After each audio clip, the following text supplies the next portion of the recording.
Hey guys, this is Mr. Grice for Algebra Unit 5 Review B. Remember to show all your work.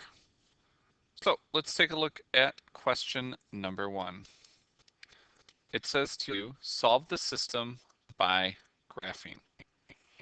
So the first thing I notice is that our top equation right here, the y is not by itself, so I can't graph it. So I'm going to come down here and rewrite it. Negative 4y minus x is less than or equal to 4. Now, to get the y by itself, the first thing we need to do is add x to both sides. And we get negative 4y is less than or equal to x plus 4. Now, is the y by itself? No, there's still that negative 4, so I need to divide everything by negative 4. Now, you need to pay attention that we are dealing with an inequality. And so when we divide by negative, the first thing that we need to do is to flip that sign. And then we have y is greater than or equal to. That ends up being negative 1/4 x minus 1. So as I'm graphing this line, I know that my slope is a negative 1/4. My y-intercept is 0, negative 1. It's greater than or equal to, which means it's going to be solid, and we need to shade above. Okay, so let's go ahead and graph that. I'm starting at 0, negative 1. I go up 1 over 4, up 1 over 4, and I'm going to do that in both directions. And now I'm getting out my ruler so I can make sure I draw a nice straight line.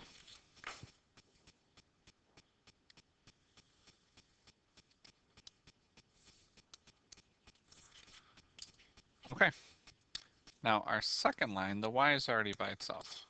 So I know that my slope is 4/3. Oh, guys, what did I just do? I just graphed that line positive and it should have been negative. Were you guys yelling at me? You should have been. I thought that was weird. Always pay attention to that stuff. Sorry about that. Hopefully you guys are using pencil. Okay.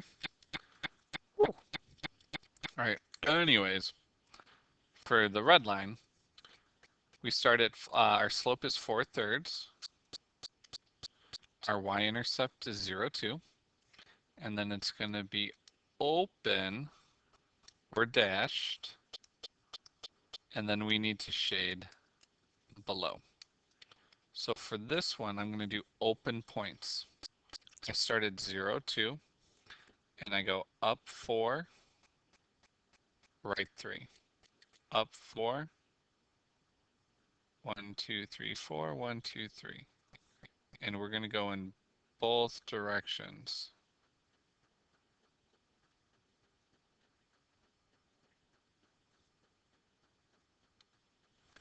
There we go.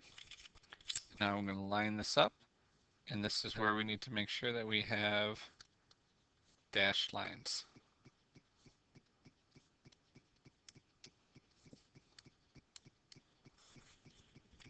All right, so we've done all that.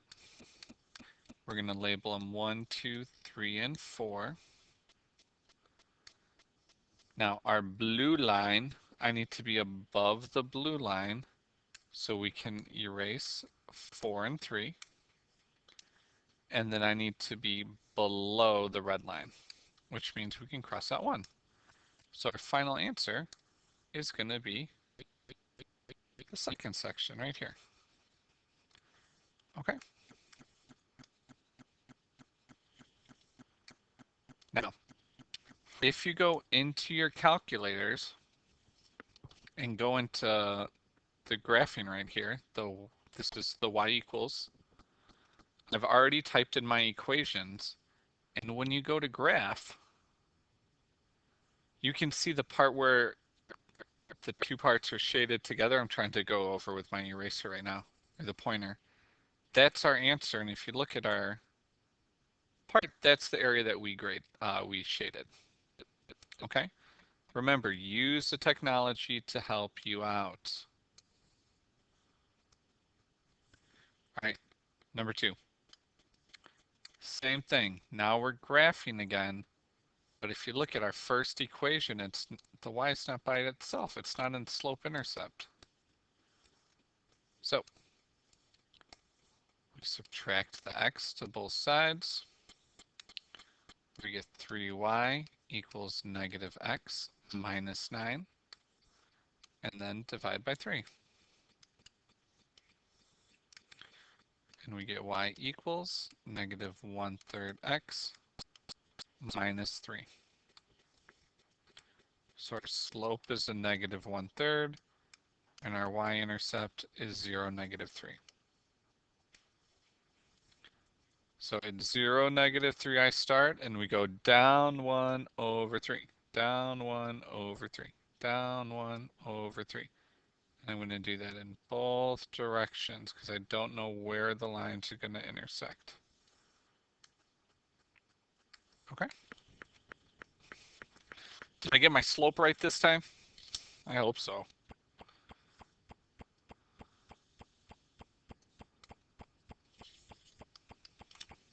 Okay, so there's our blue line.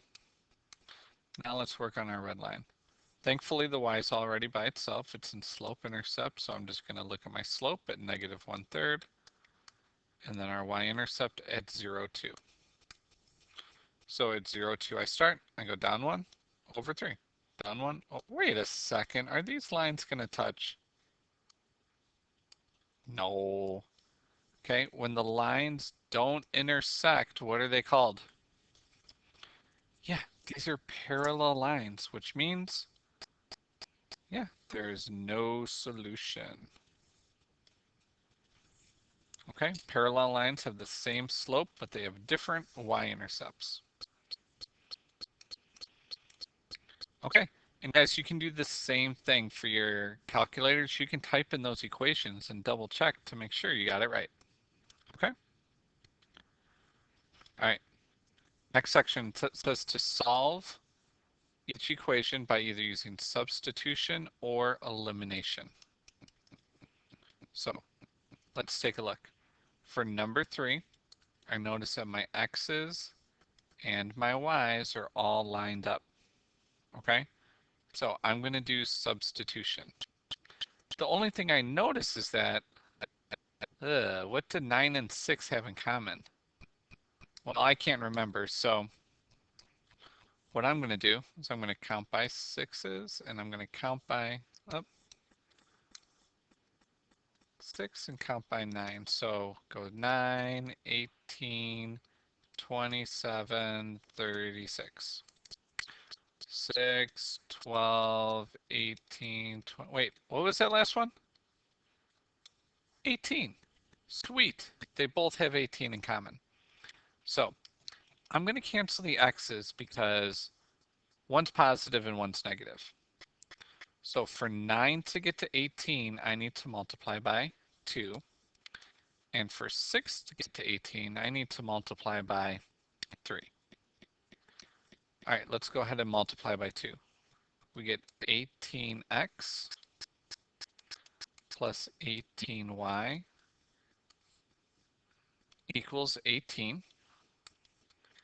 And when I'm multiplying by 3, we get negative 18x minus 18y equals negative 18. Oh. So what happens when we combine these? Well, our x's cancel and the y's cancel, which means we have 0 on the left-hand side. And then 18 minus 18 is 0. So when we have 0 equals 0, what's our answer? That's right. Okay, we're left with a true statement, which means infinite solutions.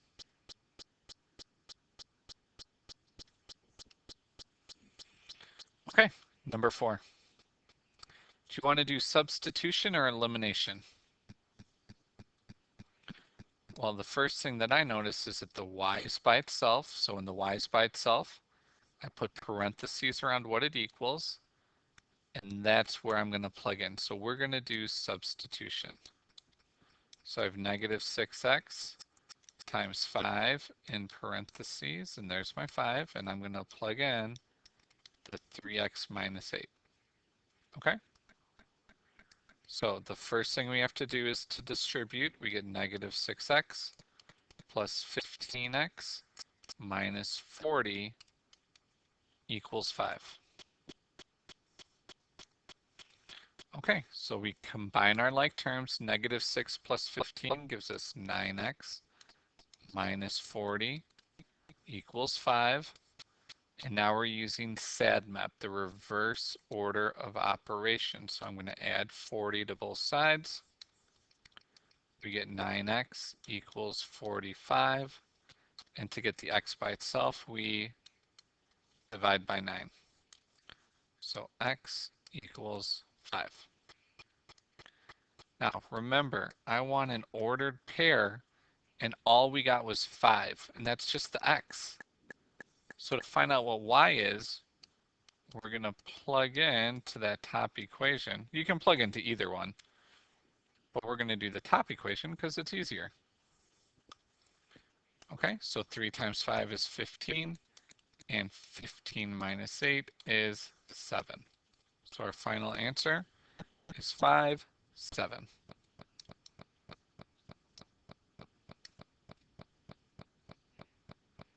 Okay, last one. Says to solve the real-world application by using a system of equations. Answer the question by using a complete sentence.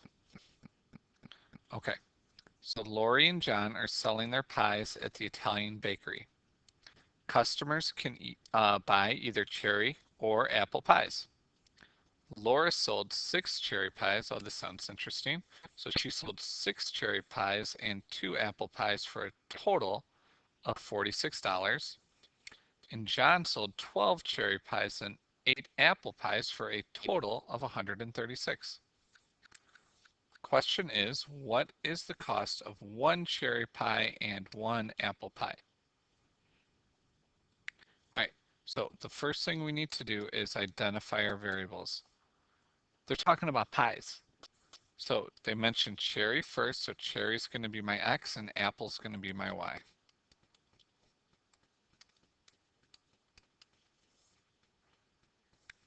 Okay, so they gave us 6 numbers. So when we use 6 numbers, we can just go into our equations right away. And each sentence is an equation. So in yellow, we have 6x plus 2y equals 46. Remember, total is our equal sign. In blue, we're going to have 12x plus 8y equaling 136. Now, what do you guys want to cancel? Do you want to cancel your x's or do you want to cancel your y's? I think it might be easier to cancel your x's because we can just multiply the top by what? Yeah, we can just multiply by -2. So we have 6x. Oh, that's what we're multiplying first. Sorry. -2 times 6, we get -12x. -2 times 2 is a -4y. And -2 times 46, I think I know what it is, but I just want to double check. We're doing 46 times -2, which gives us -92. Did I do anything to that bottom equation? Nope.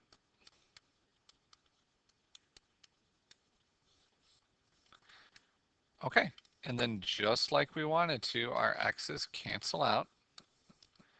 -4 plus 8, we get, that's right, 4y. And then -92 plus, what was it, 136? Let's double check. Yeah, 136. And we get 44.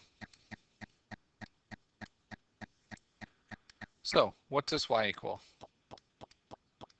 Yeah, we're dividing by 4, and we get that y equals 11.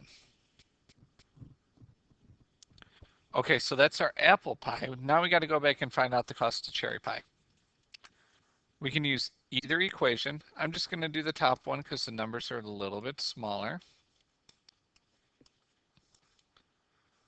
So we're plugging in 11 for y. We get 6x, 2 times 11 is 22. Subtract 22 to both sides. 46 minus 22 is 24. And then when we divide both by 6, we get that x equals 4. So we have to put all of that into a sentence.